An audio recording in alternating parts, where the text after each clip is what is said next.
Hello everyone, and thank you for joining me for this session on inclusive enforcement. This presentation has been prepared by myself, Rachel Woodrow, and the Chief Inspector of RSPCA Queensland, Cherie Nitkowitz. I'll be presenting our content today, and Cherie will be joining to take your questions during the Q&A session. So today, this presentation is focused on the evolving journey of the RSPCA Queensland Inspectorate and how we're reshaping our approach to enforcement through a more compassionate, inclusive lens. We'll start by reflecting on how our inspectorate model has traditionally operated and how we've been rethinking our role, not just as regulators or enforcers, but as part of a broader support network that aims to prevent harm, not just respond to it. We'll unpack what we mean by inclusive enforcement, a term that captures our commitment to working with people, not against them, to achieve better outcomes for animals. It's an approach grounded in empathy, trust, and collaboration, especially important when animal welfare issues arise from crisis, poverty, or a lack of knowledge.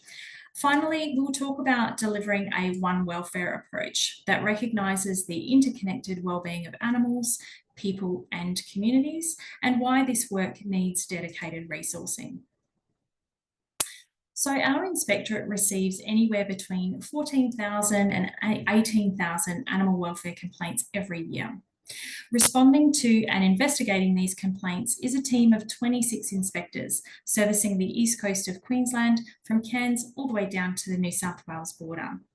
Inspectors are appointed and trained to enforce the Animal Care and Protection Act 2001 and its regulations. Now, one of the benefits of our animal welfare legislation in Queensland is it includes some very specific duty of care provisions, which have a focus on positive or proactive care, including providing for the animal's needs with things like adequate food and water, accommodation or appropriate living conditions, treatment for disease or injury, and allowing the animal to display normal patterns of behaviour. This means an inspector doesn't have to wait for the animal to experience an act of cruelty or serious neglect before they can intervene and provide the owner with an opportunity to rectify those circumstances. The very large majority of complaints our inspectors receive, so around 85%, tend to relate to a failure to provide for the animal's basic needs. In the majority of cases, the owners of these animals are not just struggling to meet the needs of their animals, but they're also struggling to meet their own needs. Now, this could be as a result of a number of factors, including financial hardship, housing insecurity, mental illness, domestic violence in the home, or a family breakdown or separation. Now, our inspectors have a range of enforcement options available to them under the Animal Care and Protection Act. Starting at the lower end as an alternative to formal enforcement is offering education and support. Now, that may include offering animal care resources or even minor treatments, which could be offered via a referral to our community outreach team in areas where that service is available.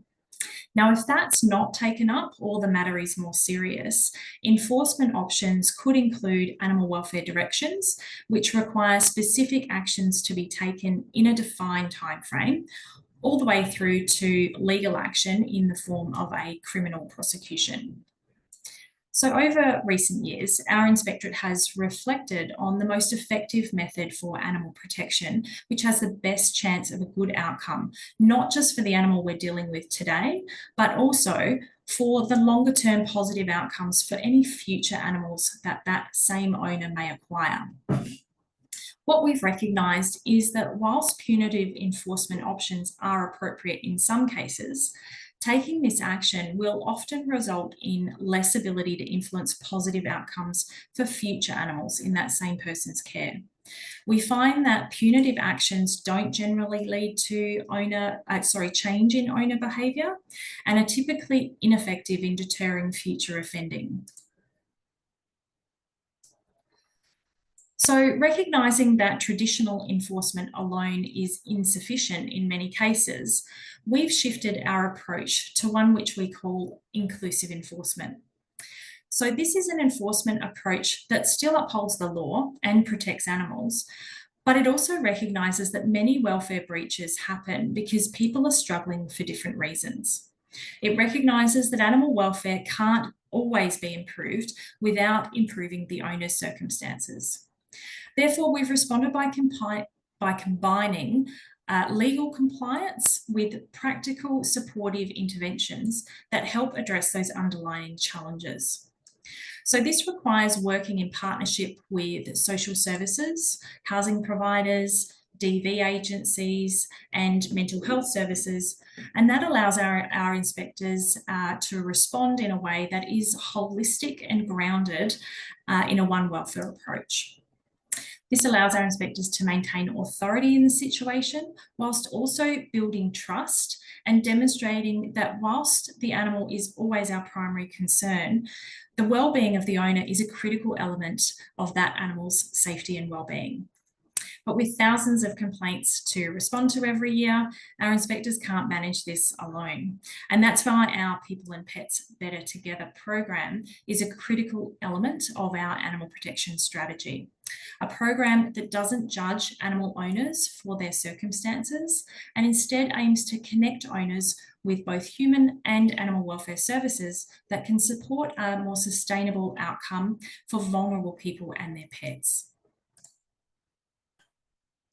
So when our inspectors attend a property, they're trained to look beyond the immediate welfare concerns. Inspectors will take into account any history of offending and enforce compliance with the law, but they'll also assess what the underlying circumstances are that may be leading to that situation. If they're dealing with a case of unintentional neglect, for example, someone can't afford veterinary care, they might be struggling with housing, or they're in a domestic violence situation, that's when a referral might be appropriate, allowing them to connect owners with the support services that can help resolve those underlying issues that are leading to animal neglect. This is where partnerships become critical. RSPCA inspectors can't address housing, mental health, or domestic violence. So by working with services like DB Connect, community outreach, or social services, we can bridge those gaps so that enforcement doesn't just stop at a legal outcome, but also supports longer-term welfare for both the person and the animal. And finally, the value of early intervention. By stepping in with the right support at the right time, we can prevent animals from being surrendered or seized. We can avoid repeat complaints and reduce the situation from escalating into a prosecution. In practice, that means more animals stay safely in their homes, more people can comply willingly, and inspectors can focus their resources where they're needed most. So I thought we could share a couple of real-life cases to demonstrate what inclusive enforcement can look like in practice. Our inspectors received a complaint about a dog, Trixie, who was regularly tethered to the tyre rim of a vehicle outside of a local library without proper shelter. When our inspector attended, they met Anna, Trixie's owner, who explained she was living rough and doing her best to care for the dog while using the library to search for work. Anna told the inspector that one of the key barriers she was finding to securing housing was that Trixie, her dog, wasn't desexed, wasn't microchipped or registered with the council. And those are all things that housing services expect and sometimes require. So instead of issuing a fine or escalating the case, the inspector recognised that this was a situation of vulnerability, not intentional cruelty. Through the People and Pets program, Anna was able to ensure that Trixie, her dog, received everything she needed. So she was desexed, vaccinated, registered, and microchipped.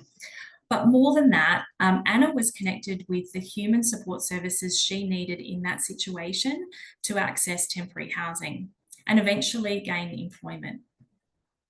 So Anna now lives independently, and she even volunteers with the same service provider that supported her initially, so that she can now support others in similar situations, referring them back to the People and Pets program where they have animals.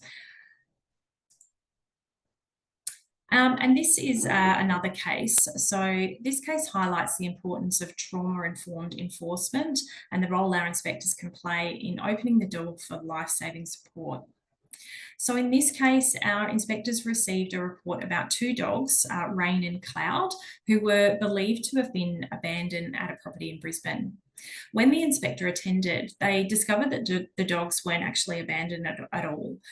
The owner had fled a domestic violence situation and had been forced to leave them behind temporarily for her own safety. Again, instead of escalating the matter as a matter of abandonment or neglect, the inspector listened to the owner's story and recognised the broader context. They referred her to DV Connect and our Pets in Crisis program, which provided emergency boarding for Rain and Cloud, along with healthcare checks and preventative care.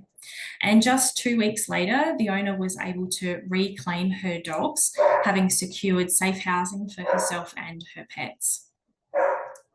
So this case shows what's possible when enforcement is paired with empathy, treating complaints not just as legal issues to resolve, but as moments to intervene compassionately and to connect people to the right help that they need. It also reinforces how critical partnerships are.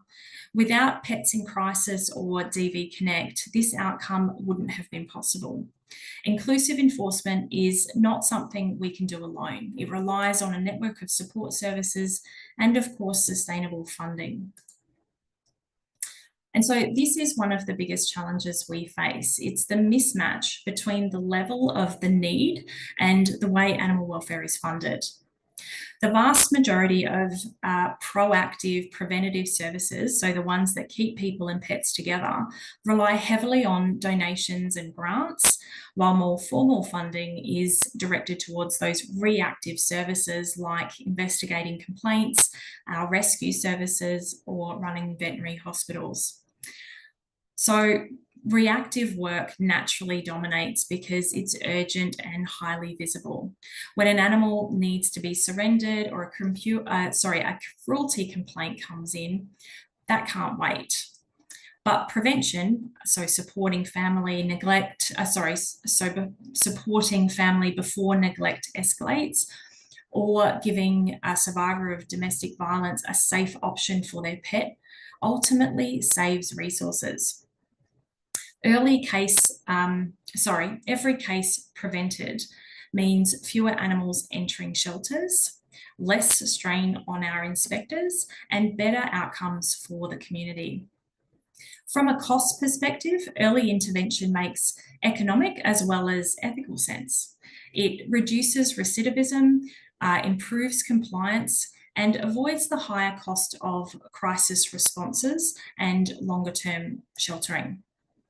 And importantly, there's strong public interest in this approach. People want solutions that keep people and pets together, not ones that separate them. Now that creates political will and a real opportunity to push for sustainable investment in prevention as part of community safety, housing, and domestic violence responses. With the right support, inclusive enforcement can move from being donor dependent to being a recognised and funded part of the overall welfare system. So to wrap up, I'd like to leave you with 3 key messages. First, enforcement and empathy are not mutually exclusive. In fact, when used together, they create a more effective, humane approach to animal protection. Our inspectors can and do uphold the law while still recognising the human stories behind the cases they attend. This dual focus builds trust, encourages compliance, and leads to better welfare outcomes. Second, a one welfare approach is essential if we want long-term sustainable change. Animal welfare doesn't exist in a vacuum. It's tied to people's well-being, housing, finances, mental health, and community support.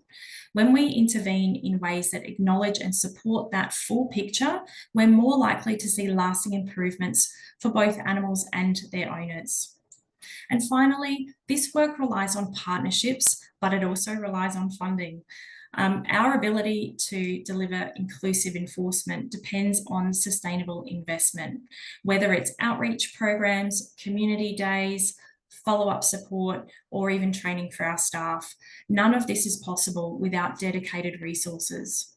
If we want to continue shifting the system toward prevention and support, then we need long-term funding to match that ambition. So thank you for joining me for this session. Cherie, our Chief Inspector, will be happy to take questions during the upcoming Q&A session. Thank you.